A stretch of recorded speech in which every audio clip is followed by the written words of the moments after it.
இந்த கொஸ்டின் பாருங்க. கல் என்னும் வேர்ச்சொல்லின் பதம் அறிக. சரிங்களா? கல் என்னும் வேர்ச்சொல்லின் பதம் அறிகன்னு கேட்டிருக்காங்க. பதம், மொழி, கிளவி அப்படின்னா சொல் அப்படின்னு நம்ம வந்து படிச்சிருப்போம். இப்போ கல் அப்படின்னா வந்து நம்ம மண்ணில் இருக்குது பார்த்தீங்களா கல், அதை நினச்சிடக்கூடாது. கல் அப்படின்னா கற்றல். சரிங்களா? கல்வி அழகே அழகு அப்படிங்கிற தலைப்பில் குமரகுருபரர் வந்து சொல்லியிருப்பார். கற்றோருக்கு கல்வி நலனே கலனல்லால் மற்றோர் அணிகலன் வேண்டாவாம் அப்படின்னு சொல்லிட்டு குமரகுருபரர் வந்து என்னது கல்வியை பற்றி சொல்லியிருப்பாங்க. அப்போ கல் அப்படின்னா என்ன பதம் அப்படின்னு கேட்டிங்கன்னா கற்றல். ஓகேங்களா? இது வந்து கற்றல் அப்படிங்கிறது தொழில் பெயர். கற்ற அப்படின்னு கேட்டது அது வந்து பெயரெச்சம். கற்று அப்படின்னா வினையெச்சம். கற்றான் அப்படின்னா வினை முற்று.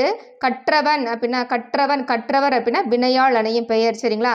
அப்போ வேர் சொல்லிலிருந்து தான் நமக்கு என்னது எல்லாமே வருது. கல் என்னும் வேர் சொல்லின் பதம் கேட்டாங்க அப்படின்னா என்னது கற்றல். ஓகேங்களா? கல்வி அப்படிங்கிறதா வந்து இங்கே வந்து பொருள் தருது. கற்பனை அப்படிங்கிறது வராது. கண்டான் அப்படிங்கிறது நம்ம வந்து பார்க்கறது. சரிங்களா? பார்த்தல் அப்படிங்கிறத வந்து கண்டான் வராது. கல்லை